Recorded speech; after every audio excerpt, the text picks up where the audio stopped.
उपादिशं निजं मंत्रम ओंकारः मुरुमंगलम ओंकारो मन्मुखज्ञेहि प्रथमं मत प्रबोधकः।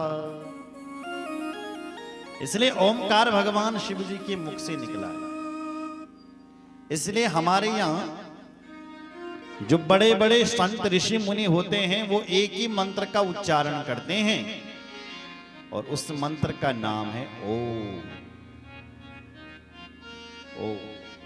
ओम मंत्र से शक्ति मिलती है। यदि आप ओमकार का स्मरण करते हो तो भगवान शिव जी का स्मरण होता है।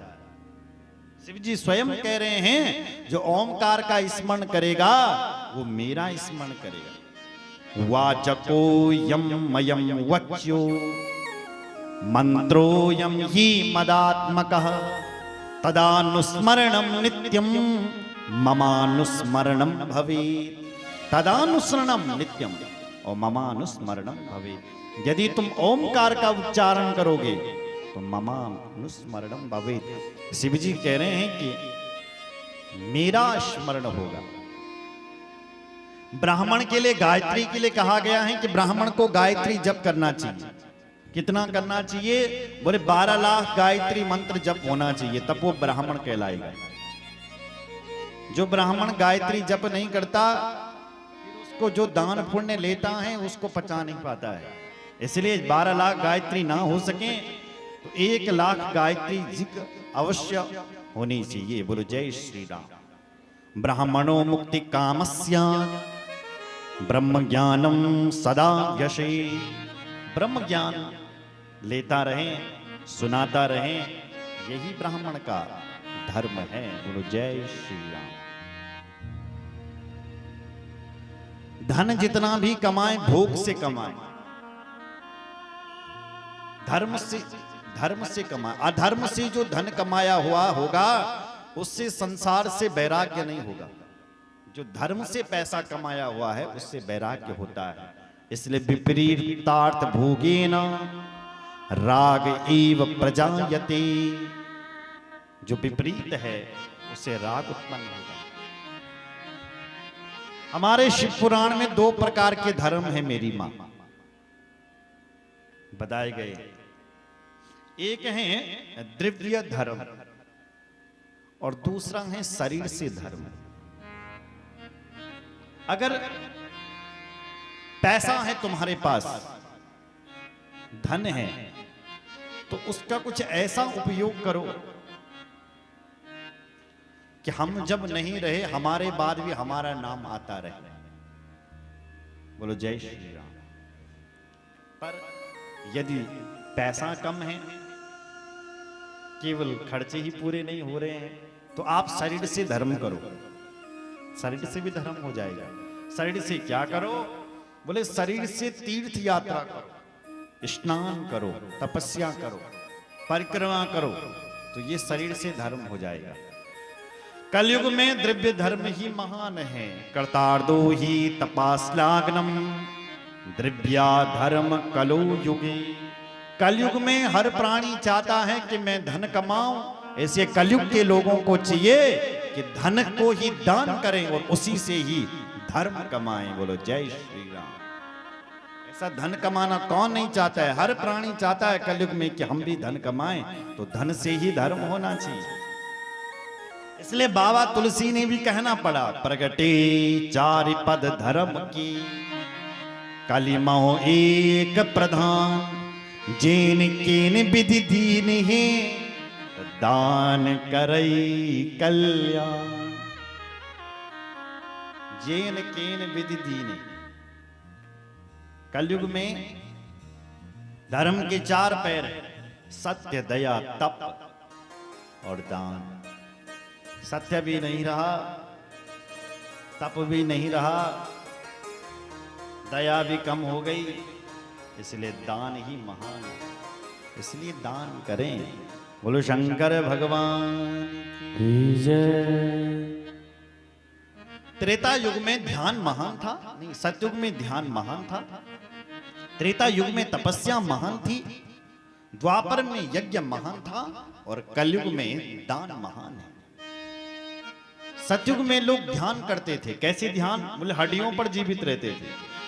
अस्थि शीशो, महात्मा काय पर खड़ा है? बोले अस्थियों पर, हड्डियों पर खड़ा है। बता सकते हैं आप आजकल का प्राणी रह सकते हैं हम लोग हड्डियों में? नहीं। आजकल हमारे लिए कहा गया कि हम लोग काय पे जीवित हैं? बोले अन्न मात्रे का जीवन, हमारा जो जीवन है वो अन्न में है। हम लोग जो जीवित हैं वो अन्न में। 4 दिन तक खाना नहीं मिलेगा तो 5वें दिन हॉस्पिटल भर्ती। बोलो जय श्री राम। वैसे तो तीसरे दिन ही हो जाएगा, पर रख लिया हमने 5 दिन। तो ध्यान भूखे लोग सतयुग में रहते थे। त्रेता युग में भी तपस्या थी। द्वापर में यज्ञ महान था, लेकिन कलयुग में दान महान। और कलयुग में दान के साथ साथ प्रतिमा पूजा भी महान है, विग्रह पूजा। इसलिए लोग आजकल लड्डू गोपाल रखते हैं। देखा होगा आपने।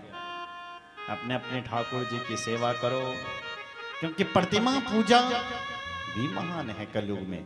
और इससे ज्यादा पुण्य गुरु पूजा का महान है। इसलिए यादृशम पुण्य पापम हुआ तादृशम फल में वही द्रव्य देहांग भेदेन न्यून वृद्धि क्षयाधिकम।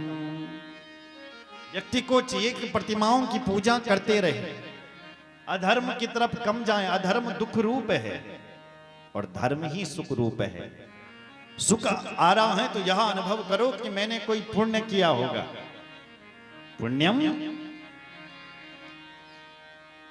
और यदि दुख आ रहा है तो यह अनुभव करो कि मेरे पापों का उदय हो रहा है। मेरे जीवन में दुखों का पहाड़ आ गया है तो लगता है कि पाप आ गया है। और हमारे जीवन में यदि सुख आ गया है तो लगता है हमारे पुण्य उदय हो गए। बोलो जय श्री राम। इसलिए जहां भी धर्म अनुष्ठान होते हैं मेरी मां, तो एक ही बात कहा जाता है कि पुण्य कमाओ। क्या कमाओ? पुण्य के भाग्यशाली बनो, पुण्य कमाओ। क्यों बोल रहे हैं? क्योंकि जब पुण्य इकट्ठा होगा तो सुख मिलेगा, जब पाप इकट्ठा होता है तो दुख मिलता है। इसलिए जितना हो सके पुण्य कमाना चाहिए। बोलो जय श्री राम।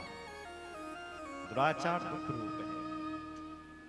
बोलो शंकर भगवान की जय, रामचंद्र भगवान की जय। हर हर महादेव, हर हर महादेव।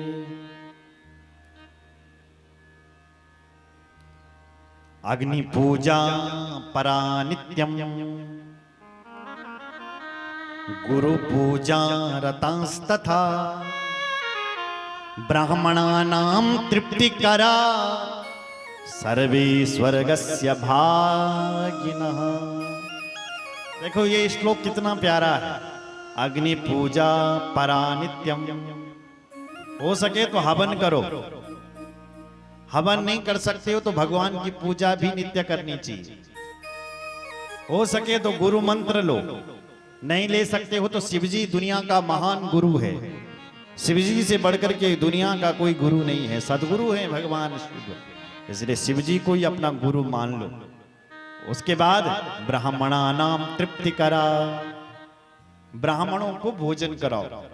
पता है जो एक ब्राह्मण को श्राद्ध पक्ष में भोजन करवाता है उसको 1100 ब्राह्मणों का भोजन करवाने का पुण्य मिलता है। श्राद्ध पक्ष में इतना बड़ा पुण्य हो जाता है एक ब्राह्मण को भोजन करवाने मात्र से। बोलो जय श्री राम। तो जहां श्रीमद् भागवत में तो लिखा हुआ है जहां जिस घर में ब्राह्मण चरण पड़ जाए वो घर तीर्थ हो जाता है। जिस घर में संत और ब्राह्मण के चरण नहीं पड़ते हैं वो घर कैसा है? बोले व्यालालय द्रुमावेक्ति परिक्ताखिल संपदा यद गृहस्थीर्थ पादीया पादा तीर्थ विवर्जिता। जे घर में संत और ब्राह्मण न्यून बोले वो घर कैसा है? बोले व्यालालय द्रुमावेक्ति। जैसे तुम्हारे घर में आम का, तुम्हारे खेतों में आम का सुंदर पेड़ तो है, पर क्या करें, बड़े बड़े सांप रहते हैं उस पेड़ के ऊपर, बड़े बड़े सांप। ना तो उस आम के वृक्ष के कोई फल खा सकता है, ना उस वृक्ष के नीचे कोई सो सकता है। किस मतलब का है वो वृक्ष भाई? उसी प्रकार किस मतलब का है वो गृहस्थी का वो घर जिस घर में संत और ब्राह्मण चरण ना पड़े। यदि गृहस्थ तीर्थ पादिया पाधा तीर्थ, संत और ब्राह्मण के चरणों से तो हमारा घर तीर्थ बन जाता है। तो माता जी के लिए जोरदार ताली बजाओ जिन्होंने अपने घर में व्यवस्था दी है। और नीचे दुकान किसकी है, उनके लिए भी तालियां उन्हीं की है।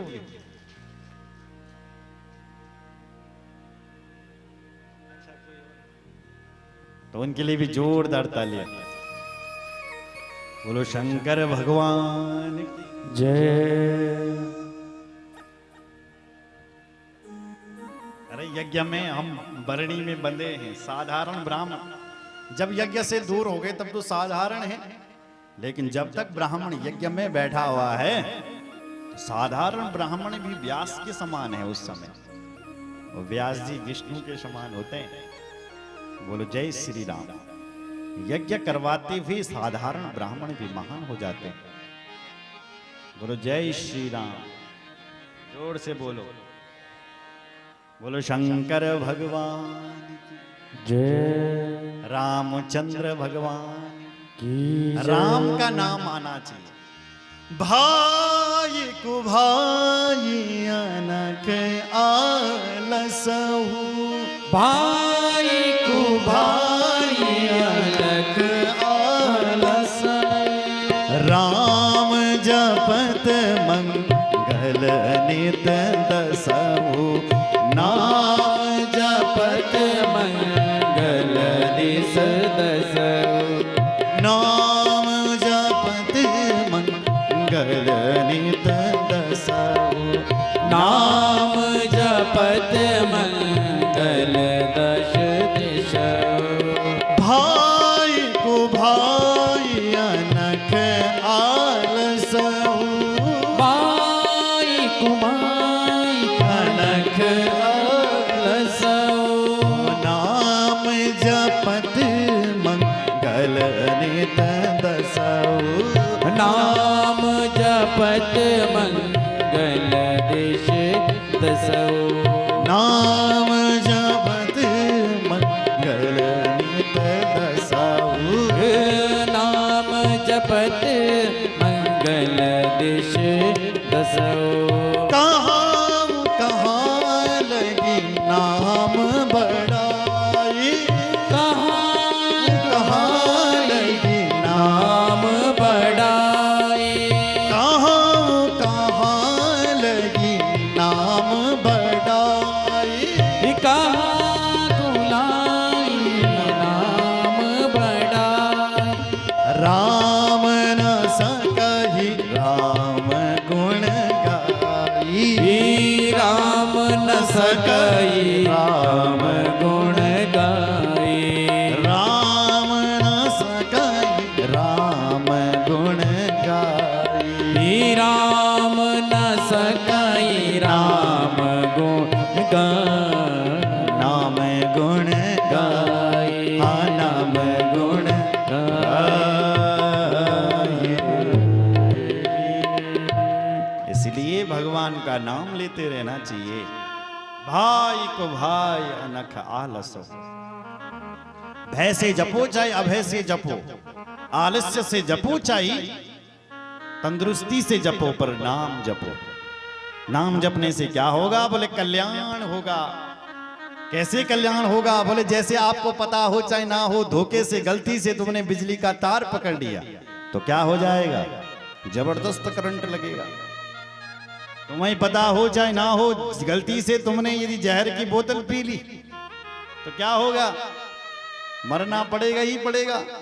ऐसी ही अगर तुमने भगवान का नाम ले लिया, जैसे भी लिया, तो वह नाम हमारा कल्याण करके, उद्धार करके और हमारे काम बना के ही रहता है।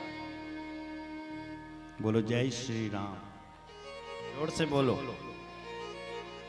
अरे राम की महिमा क्या बोली, राम की महिमा तो राम जी भी नहीं बता सकते कि राम नाम की महिमा कितनी महान है राम नाम।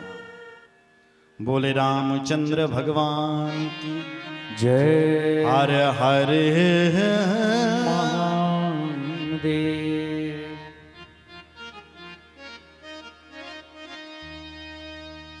बैठिए अभी।